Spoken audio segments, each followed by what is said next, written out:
इसी प्रकार अन्य प्रसंगों को श्रवण करने के लिए महाराज श्री के एकमात्र अधिकृत ऑफिशियल यूट्यूब चैनल को सब्सक्राइब करके बेल आइकन को अवश्य दबा दें।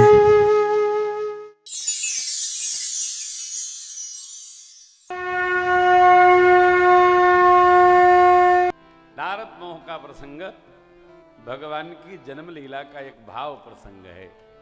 ये कोई कथा प्रसंग नहीं है, अनविदूषण है कि कह लिया जाए, हंस लिया जाए, समझ लिया जाए। ये क्या है?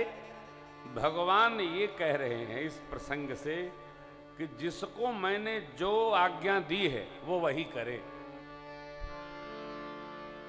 इधर का उधर नहीं करे, उधर का इधर न करे।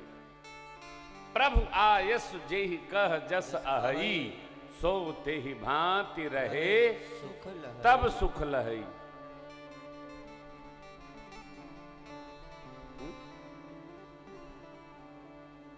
जो जिस लिए है तो उससे भी गति करे, अतिक्रमण ना हो भैया।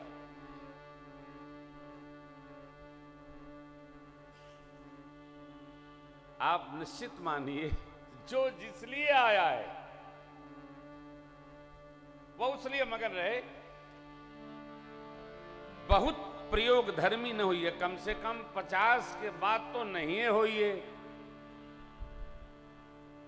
50 का अर्थ है 50 वर्ष के बाद प्रयोग धर्मी न हुई है। अरे मगन रहो यार, मगन रहा करो, थोड़ी बच्ची है। मगन रहो।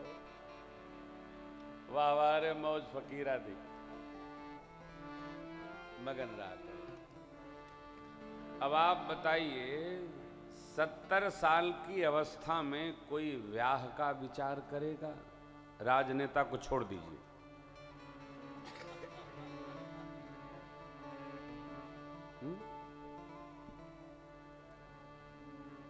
हाँ?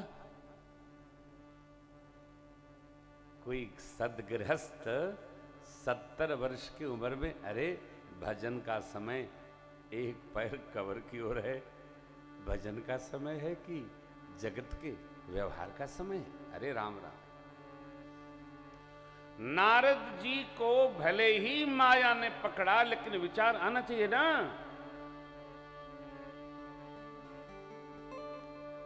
भगवान के दर्शन के बाद भी जब माया का दर्शन भया तो नारद जी के मन में क्या क्या विघ्न उत्पन्न हो गए। क्यों भय? हमें हमारी प्राप्ति का अधिकार, श्रेय प्रभु की कृपा को देना।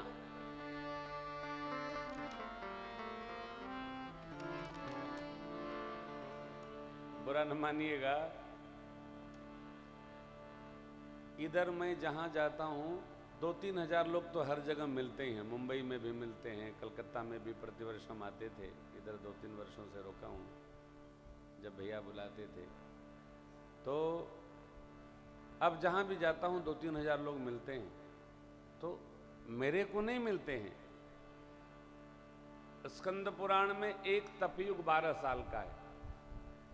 हमने 2 तपयुग कथा गाते पूर्ण किए। अब ये तीसरे तपयुग का पहला साल चल रहा है, 25वां वर्ष। 12-12 के एक तपयुग हैं।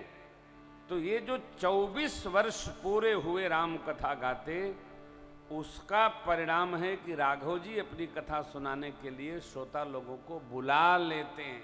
उसमें हमारा कुछ नहीं है, वो तपयुग का परिणाम है। भगवान की कथा की करुणा है, इसलिए लोग सुनने आते हैं। हमारे जीवन में ये बात घटनी चाहिए, जो कुछ भी मिला वो प्रभु की करुणा है।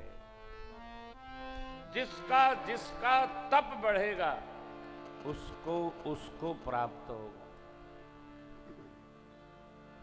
हम कोशिश करें, गंगा दर्शन का तप, शिवार्चन का तप, देवी दर्शन का तप, मानस अध्ययन का तप, जो कुछ भी हम तपेंगे परिणाम अवश्य मिलेगा, परंतु मानते क्या चलना है, हमको जो कुछ मिल रहा है भगवान की करुणा का प्रसाद है, हमारा नहीं है। नारद जी तो ना मान लिए होते तो विघ्न नहीं आता। नारद जी ने नहीं मांगा, जिन भगवान से सब कुछ मिला, नारद जी ने भगवान को शाप दे दिया। आवेश बस। फिर भगवान ने जब माया को खींचा है, जब हरि माया डोरी निवारी, नहीं तह रमा नराज कुमारी, तब मुनि अति सभीत हरि जना, गहे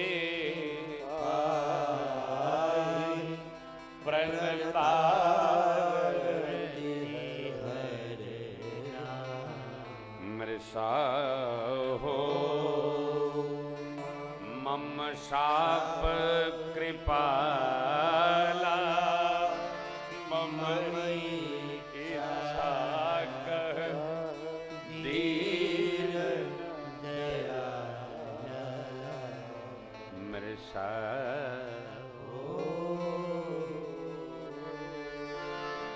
भगवान ने माया के प्रभाव को जब कर साए, न लक्ष्मी जी न विश्वमोहिनी, फिर क्या, नारद जी चरण में गिर पड़े, प्रभु त्राहिमाम त्राहिमाम। पहुंच गया तो हमारे 12 साल का पुण्य समाप्त। ये भी नहीं कहना है, हे भगवान जो मेरे साथ किए हैं आप उनके साथ करिएगा, इसमें 24 साल का पुण्य जाता है। हाँ, भगत को ये सब नहीं कहना हो। भगत को तो भजन करना है, और जो जैसा करेगा प्रकृति वैसा करेगी ही। प्रकृति जड़ है, वो किसी को माफ नहीं करती।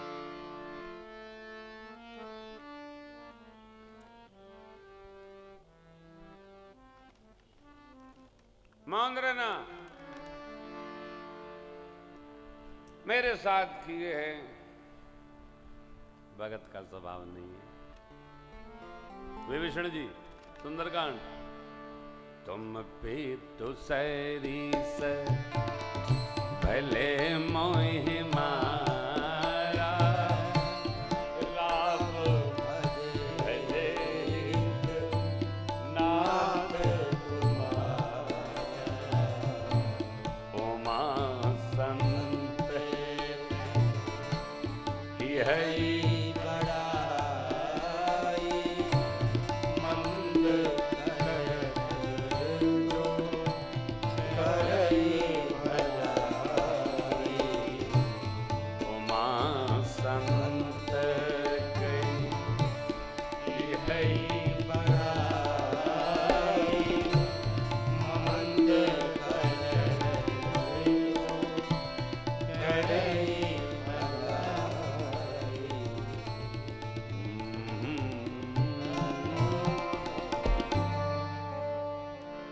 हमारी साधुता अभ्यास करिएगा। हमारे साथ कोई बुरा करे, हम उसके साथ बुरा न सोचे न करें। कभी कभी भगत लोग भी चूड़ी पहने हैं क्या, लो ये कौन सी भक्ति है। अरे रार करने से रार बढ़ती। बहुत ही अद्भुत बात, कोई करे भी ऐसा तो हम प्रभु की ओर बढ़कर प्रार्थना करें कि उसकी बुद्धि सहज हो जाए, विकृत न हो। है? भगत किस भाव का विरोध करे हो। भगवान ने कहा नारद जी से, जपहु जाय शंकर सतनामा, नमः शिवाय का जप करिए, हृदय में विश्राम आएगा। मेरी माया आपको कभी नहीं निर्वाएगी। निर्वाएगी मैंने पकड़ेगी, कभी नहीं। भजन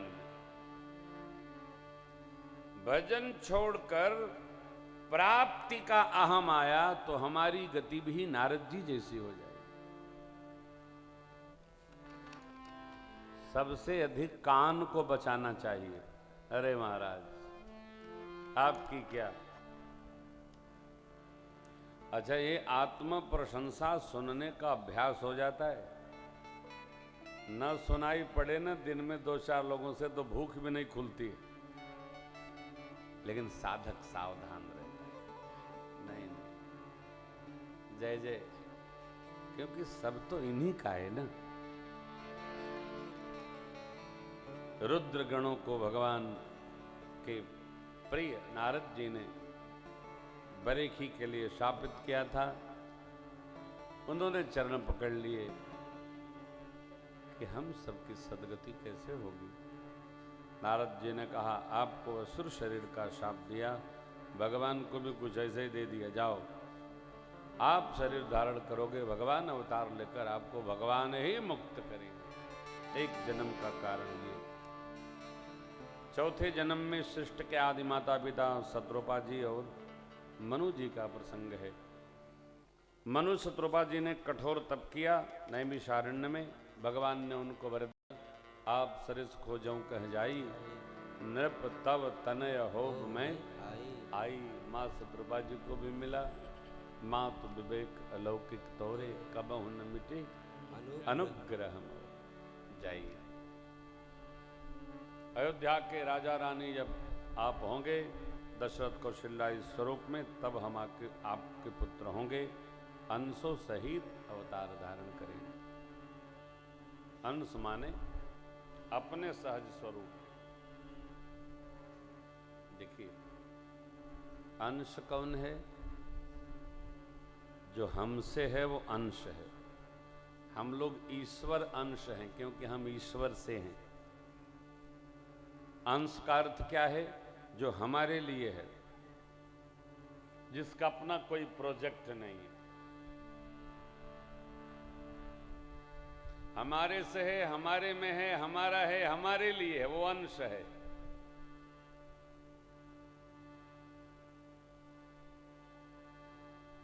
मेरे सरकार राघव जी के, राम जी के, रामचंद्र भगवान के, रघुनाथ जी के, रघुवर के अंश कौन है? भरत जी, लक्ष्मण जी, शत्रुघ्न जी।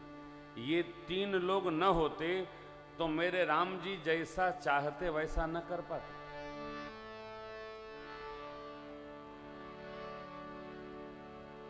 इसलिए भगवान कहते हैं कि हम अंशों सहित आए। अंसन सहित मनुज अवतारा, ले हम दिन कर वंश उदारा। अंशन